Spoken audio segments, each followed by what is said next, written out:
Hey guys, welcome. In my previous video, I showcased the very first ship surprise that we got from the Wikelo collector mission, which is the special Stealth Scorpius.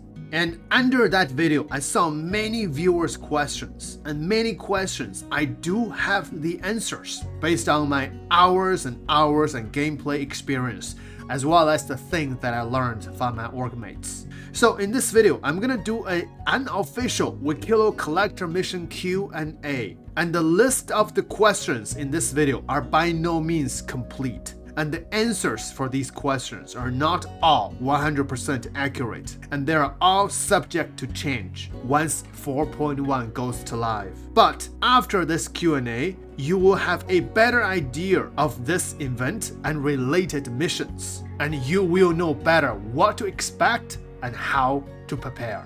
Now, first viewer's question. So, are the ships account bound or just in your fleet till next wipe?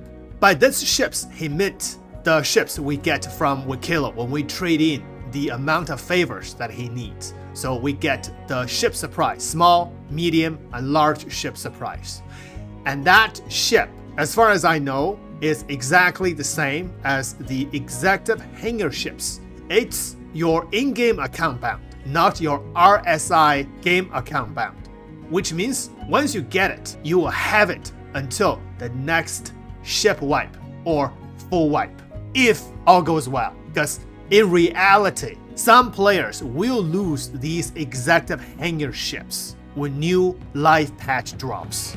So again, 4.1 live is going to drop really soon. If not this week, then it most likely will be early or mid next week.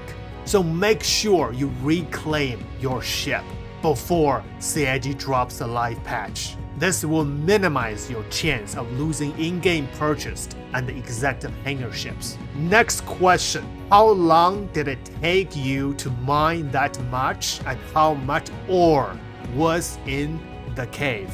We actually mined exactly 200 Karenites, which we traded for 4 Wikelo favors. And one of our friends gave us the 5th Wikelo favor to make it to 250 Karenites, which equals to 5 Wikelo favors, which equals to 1 small ship surprise. How long does it take to gain that 4 Wikelo favor, 200 Karenites? It took us roughly 9 hours. The first couple hours, we have to deal with players. We were fighting. But after the server comes down, we almost own the entire server. It was less than 40 people in the whole shard. So we were mining uninterruptedly. However, because of the bugs, sometimes the ores do not respawn or do not respawn quickly. So we have to do the whole process 3 times, meaning we activated the mine laser 3 times in 3 different locations in order to mine 200 Karenites with about 4 to 5 members together. We also used a rock inside the cave. So the answer to your question is, if you treat this as a full-time job, 8 to 9 hours a day, if you're lucky, your operation is not interrupted by other players, you can get around 200 to 250 Karenites to gain 5 Wikelo favors, to gain 1 small ship.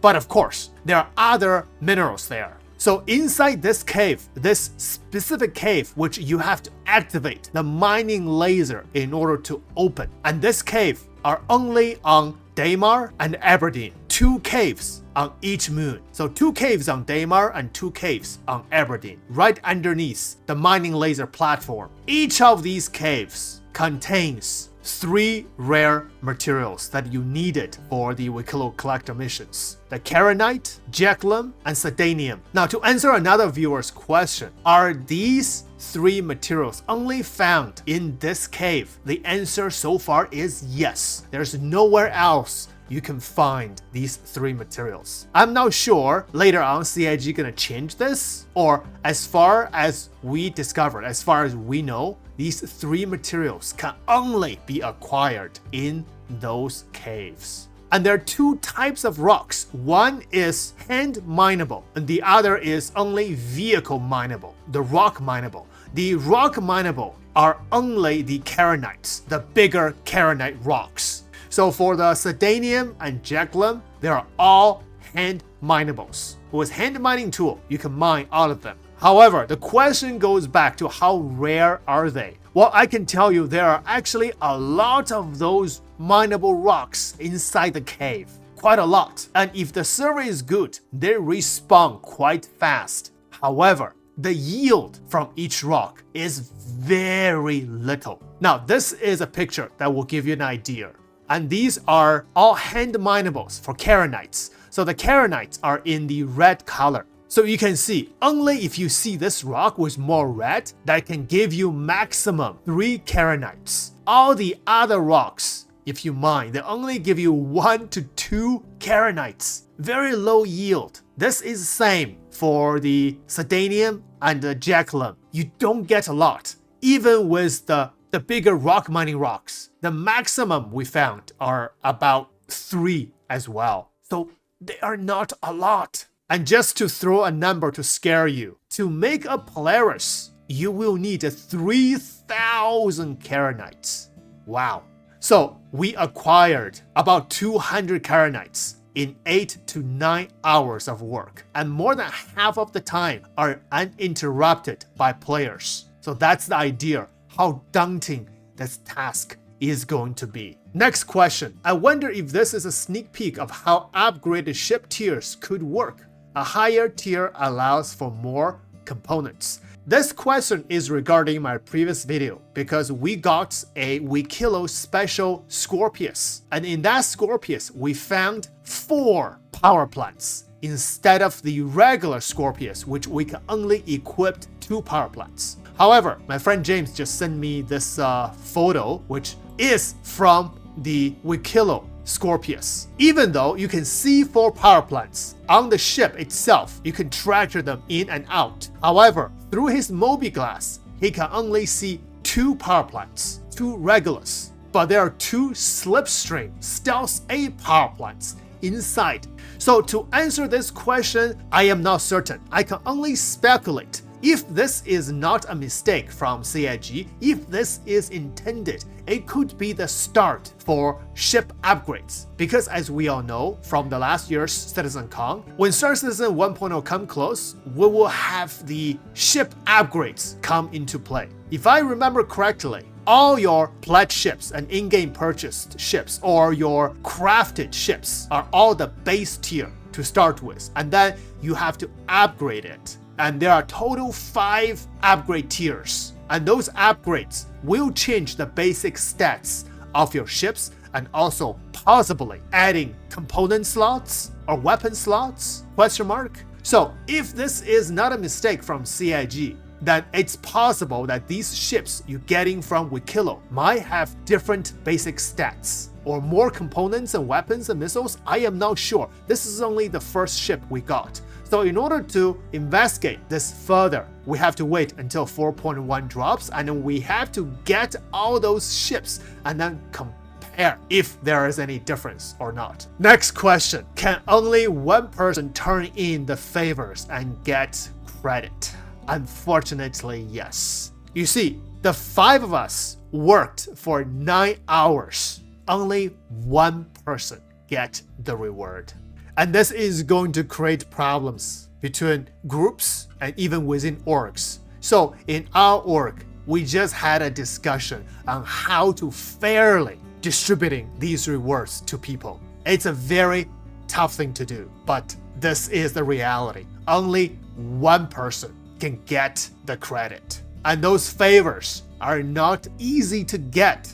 5 Wikelo favors will give you 1 small ship surprise, and 5 Wikelo favors equals to 250 Karenites. Big ship surprise is 8 Wikelo favors. So that's 400 Karenites. And then 12 Wikelo favors will give you a super ship surprise, and that's 600 Karenites. And the ultimate ship will be the Polaris, which will need 60 Wikelo favors, and that equals to 3,000 Karenites.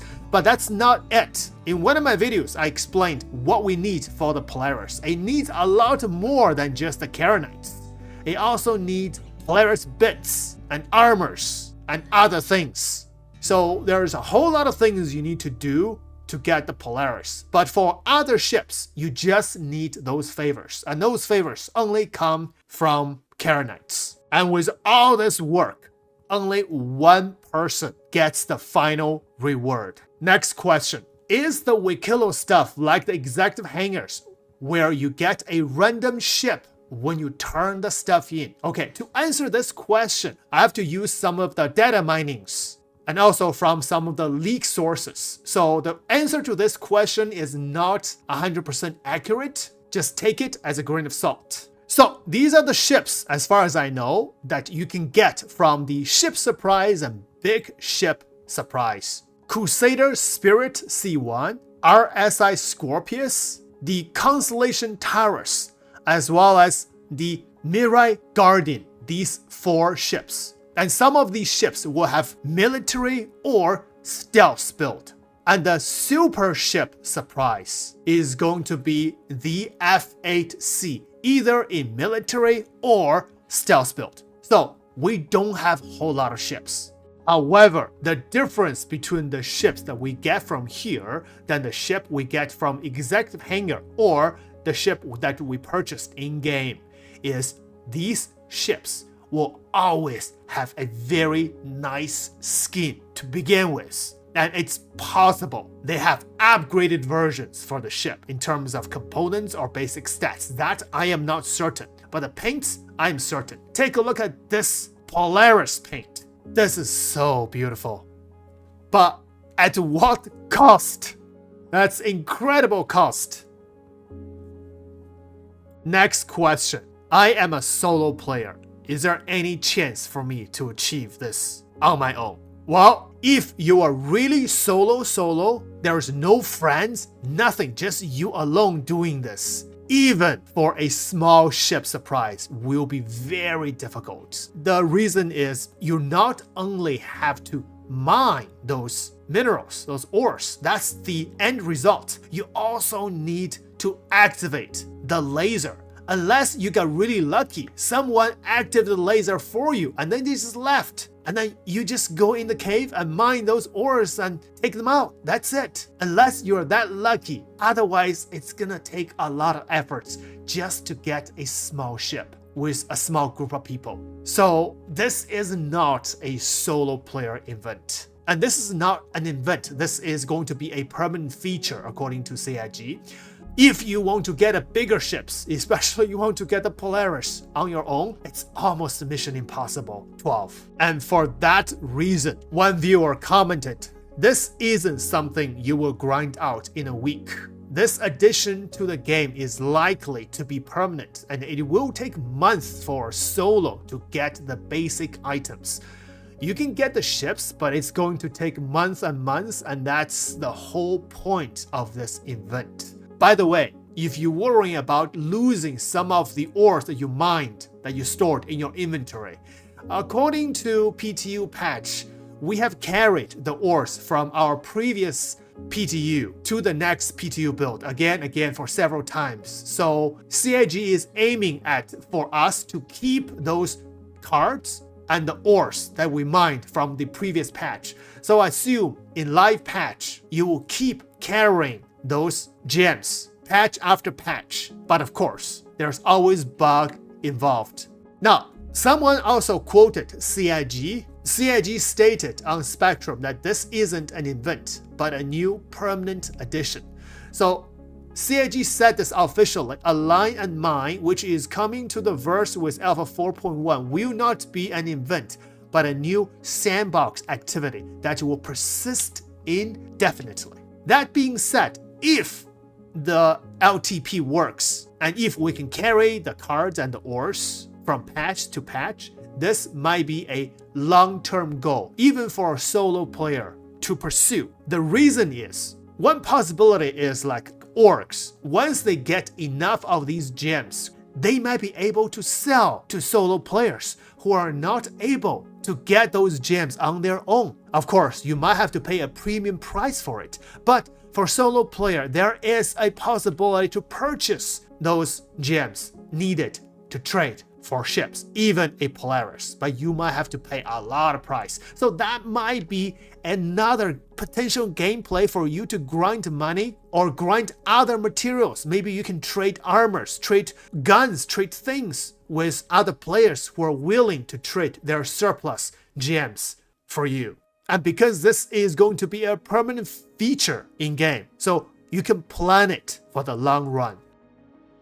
Now, on the other hand, there is another viewer commented. By the way, they are just experiencing their opinions, so we should fully respect each one's opinion here. He said, I really don't enjoy the direction CIG are taking gameplay and progression, doing world boss raids, protecting from PvP interference, random loot box rewards. Meanwhile, reputation and mission-based rewards are completely forgotten. Also, group play rewarding a single player. That's exactly what this is. A large giant group play for a long time, rewarding one single player. Must we go that far back in MMO design? Can't CIG for once just catch up with modern gameplay innovations and not have to reinvent the wheel? Trial and erroring their way to a solution everyone else figured out decades ago. Well, very good opinion, even though this is a Q&A video. But I think right now I'm having more questions than answers. We now know the basics for this event or for this feature, but how acceptable this feature to the actual players, especially to a solo or a player with only a few friends to play with? Maybe CIG is driving to eventually org-to-org place, as what the CitizenCon said, the big giant space station. You know what? This might be the beginning of it, because in order to build a big giant space station, work-owned space station, all of us need to gather resources for a very long time in order to build one space station, right? However, that space station is shared with all work members, but this particular thing with favors to give you one ship is only for one player. Of course, ship aside, you also get small favors like weapon skins, armors. Those will be easy for solo player to do. But in terms of the ship rewards, especially the ultimate ship rewards, what if later on CIG is gonna add into this gameplay? Let's build an Idris. We're gonna take 10,000 or 100,000 Karenites to build an Idris. Same concept, but only one person can get rewarded with that Idris. So how good is this feature design? Please leave in the comments below. At the end of the video, I will leave this message from CIG's Spectrum post, because 4.1 is already at our doorstep. Today, we just had a live release candidate, number 2. So it's most likely we're gonna get 4.1 before the end of this week. Latest next week. CIG said, we don't have a wipe planned for 4.1 aside from the usual personal hangers, custom characters, in-progress refinery jobs. We are aware of an issue affecting some servers and are working on a hotfix. It is bound to a few servers and in-game purchased consumables. So all the mentioned above will be wiped. However, for CZ loot, modules, items, including the cards, as well as the ores or the copium horns that you gathered to be ready for the Wikelo event, those should be saved. Stress the word should. Alright, that's it. I hope this video is helpful. See you guys in the next one. Initializing dish. I mean, like, lucky all this still works, right? Lucky none of it's broken after all these years. Fascinating. Building is completely destroyed. Oh, Oh, there's the worms. that's crazy. It's moving. Just zoom in. Yeah, it's real slow. As hell. Wow. Yeah, that's interesting. Okay, second one inserted. So the first one angles it upwards, and the second one rotates it toward down. So Oh, over here. more.